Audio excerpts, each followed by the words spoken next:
góor jigéen bonul ka yow mën nga nekk góor ba noppi ni man sentiruma sama bopp góor jigéen laa sentir sama bopp dem wuti sama moroomu góor muy sëy ak yow dem tamit nekk jigéen ne man jigéen laa mais sentiruma jigéen góor laa sentir damay wuti sama moroomu jigéen sëy ak moom waa léegi bu ko defee loolu bu ñu ko accepté les xale yi wax leen ni orientation sexuelle lu nit ki ça n'a rien à voir avec son sexe biologique maanaam yow sa awra bi la yàlla jox wuute na ak yow li nga doon bu la neexee yow nga am awra góor bu na jàppe sa bopp ni jigéen laa bu la neexee tamit nga am awra jigéen jàppe sa bopp ni man góor laa donc ñu ne léegi dañuy différencier avec le concept genre ñu ne genre léegi dootul góor ak jigéen mais góor la ak jigéen ak leneen nag mooy xeetu mbon yooyu yëpp LGBT yi yore donc léegi nag loolu lañ ne nañ ko dugal ci njàng mi créer seen document bu tudd les principes directeurs internationaux sur l'éducation sexuelle porté par l'UNESCO te pourtant yoo xam nga ne UNESCO la ko taxoon a la taxoon ñu créé ko mooy diversité culturelle absolument mooy ku nekk nga am sa aada ak sa cosaan nga doxal ko ni nga ko bëggee kon léegi lu tax ñu bëgg a gis loo ñëpp benn boor ñu defar benn document de façon arrogante ñu tuddee ko principe directeur internationaux sur l'éducation sexuelle. mais président Macky Sall nee na loolu xalaatuñ ko ci. merci Pape Alé loolu nag mooy naxaate bi xamul tax maa ngi wax ñëpp li may déglu 2012 yi amoon na lël sur le même thème au Sénégal 2012 déjà 2013 am na beneen 2014 sax moom hôtel Radisson Blu bii lañ ko defee y avait l'UNESCO y avait le ministère de l'éducation ministère de la santé ak ay organisation de la société civile yoo xam ne ñoo gën a rëy làmmiñ ci njàng mi kenn déggu leen parce que ils sont financés par des organisations franc-maçonniques ñemu ñoo wax duñu wax coow lii kenn du leen ci dégg ñoom ñu ñëpp ña nga fa woon di waajal lii bañ koy waajal luñ ca teg dañoo créer lu ñuy tuddee parc lan mooy parc parc état Sénégal président Macky Sall na leeral sénégalais luy parc moom ak ministre éducation nationale bi li muy wax noonu dëppwul ak li am parc mooy projet d'appui au renouveau des curricula pour toftal ko ci principe directeur internationaux yooyu ma la doon wax Sénégal moo ko créé lu nu may wax man kenn du ko weddi donc parc boobu loolu moo ko tax a jóg pour que ñu méngale njàngum sëy mu matale mooy l'éducation sexuelle et les LGBT maanaam la tolérer ngóor jigéen loolu la moo nekk ci principe directeur internationaux yi looloo ca ne ci lu kenn dul werante document bi 164 pages la am na ci module yu leer nañ ñu ko expliquer pour ñu accepter loo xale bi ni ko góor jigéen bunul te yow bu la neexee nekkal góor jigéen ba noppi à partir de juróomi at jëm fukki at ak juróom-ñett dañ lay won ne nga mën a amee bànneex ci sa yaram yow xale bi won la ne la am nga droit jël sa yaram def ci li la neex parce que yaa moom sa bopp xam nga loolu déjà dafa wóoroog li ñu gëm ñun parce que ñun dañu am suñuy diine absolument voilà muy musulman comme chrétien yi nga xam ñoo fi nekk fii Sénégal ñun suñuy diine absolument suñuy diine day tere nit ku sëy d'abord te amul jabar wala amul jëkkër mais ñoom ñun ñëw ni leen kon def leen ko parce que noonu yàlla tërale mbir mi ñun d'accorduñ ci loolu du xeex diine bu leer nañ donc loolu projet la bu leer nañ bu ñu yoree léegi nag ba no yàq xale yi nag wan leen ni dès le bas âge foo leen def leen lu leen neex parce que mooy seen gadget yooyu ñu leen yooyu yëpp ci la bokk maanaam dañuy investir école bi fexe ba lépp lu màbbal ngëm-ngëm màbbal diine màbbal valeur lépp lu nit doon gëm ak koy tere xam nga askan pour mu dem fokk mu am ay tere moom la ñuy wax frein day am loolu ay freiné mais bu fekkente ne amul frein yow loola neex def góor ak jigéen nañ ànd bu heure bu leen neexee même buñ sëyul na góor ak góor ànd na jigéen ak jigéen ànd c'est-à-dire xeetu mbon bu nit mën a xalaat lu lay may benn neex am nga ci droit loolu lañ bëgg a lawal ci njàng mi léegi nag loolu biñ paree dañoo def nag seenu séminaire bii indi coow li séminaire bi ñu ngi ko def le 21 22 23 décembre ca Saly hôtel Lamantin Beach lañ ko defee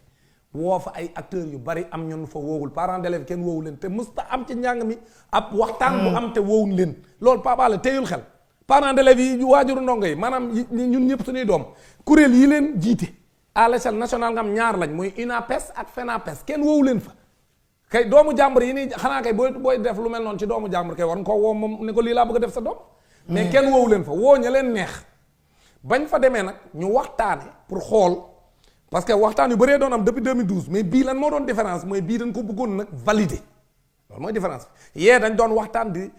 échanger sur le document ku ne di wax xalaatam ana yëpp ak yooyu yëpp voilà ci lël yooyu yëpp loolu lañ doon def document moom pare woon na mais état Sénégal lañ doon waxtaanal ak acteurs yi di xool na ñuy naxanteeg ñoom pour ñu accepter ko bu ñu ko accepté nag mu doon xaar nag validation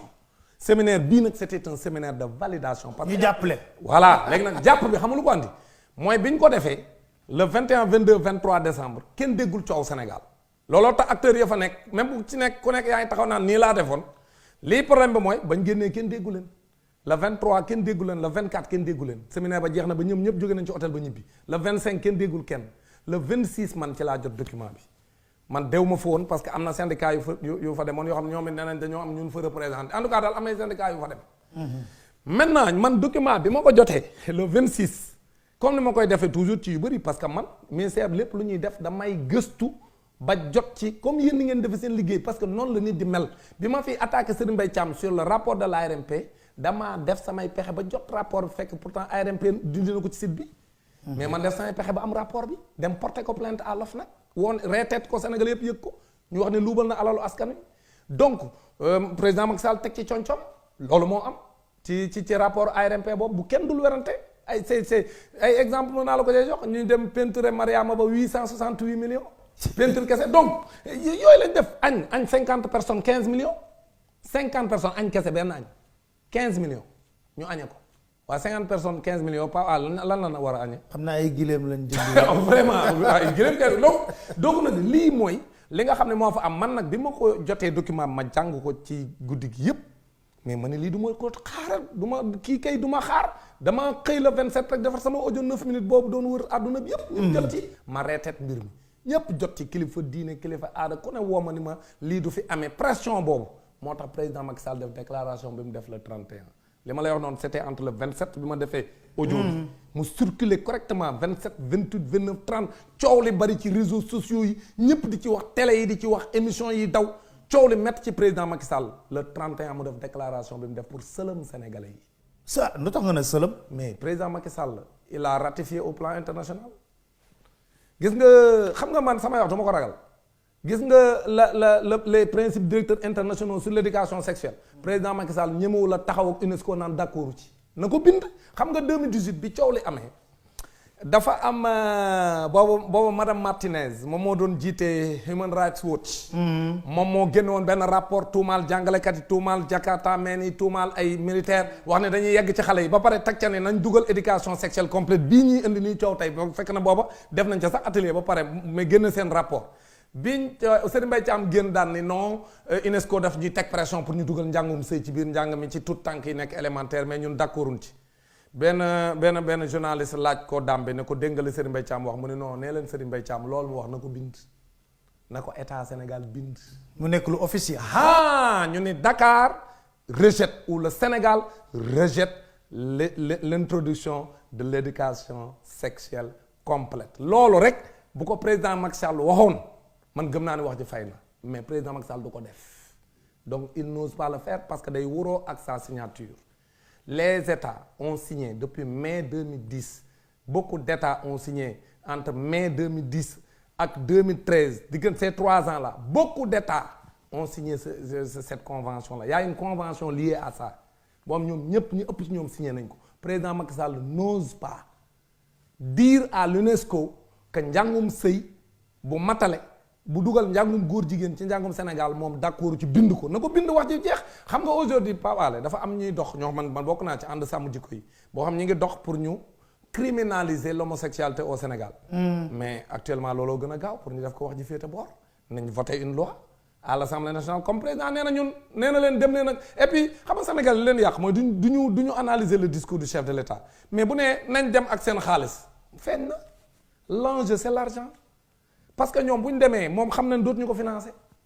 loolu moo gën a xam même si par ailleurs bu dee ci njàng mi kese la parce que mbir mi nag tout est lié c'est pas seulement l'éducation mais éducation bu dee moom kese la les partenaires techniques et financiers UNESCO bokk ci li ñuy boole ñoom ñëpp di ko dugal sunu njàng matul 10% di leen soxla 90% wu xaalis bii dugg ci njàng mi Pape Alé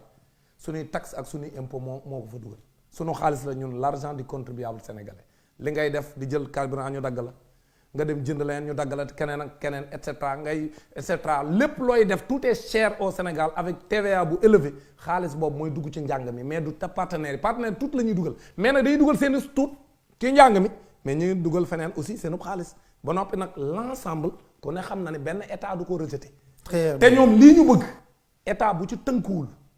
gis nga njàngum sëy bii ñu bëgg bu matale ci tout tànk yu am juróomi at te sénégalais yi nee nañ d'accorduñ ci au niveau institutionnel ñoom d'accord nañ ci loolu il faut mu leer le discours servi par le chef de l'état man convaincre ma man Dame Mbodj li may convaincre mu teg ay jéego yu leer mën a muñ ñooñu leen koy wax et puis mën a muñ ci leneen aussi parce que y a beaucoup d'enjeux à ce niveau donc man encore une fois damay leeral sénégalais yi ni ñoom ñëpp ñi ànd ci lii ñu bëggoon a def dañoo yolamal seen ngemb mais tekkiwuñ ko daan wut yeneen pexe yoon koo jaare pour mu jàll parce que UNESCO du dellu ginnaaw pays ci àdduna bi yëpp lañ bëgg ñu adopter les principes directeurs internationaux sur l'éducation sexuelle nga xam noonu lañ ko tuddee mais mooy jàngal xale yi tout tànk yu amagul juróomi at wala ñu doore juróomi at ba fukki at ak juróom-ñett nu ñuy sëyee ci am bànneex ak ku leen neex ba noppi ñu dugal njàngum góor jigéen ci biir njàng mooy LGBTisation de notre système d'enseignement loolu mooy projet bi maintenant nag coow li am na ndax bi ma ko reeteetee noonu ñëpp jot ci coow li bëri delluwaat nañ ginnaawandi waaye dañuy defarwaat pour ñëwaat. Dame Mbodj maa ngi lay sant di la gërëm ci leeral yu am solo. mais yi nga xam na indi nga ko tey jii parce que waxtaan ak yow toujours dafa am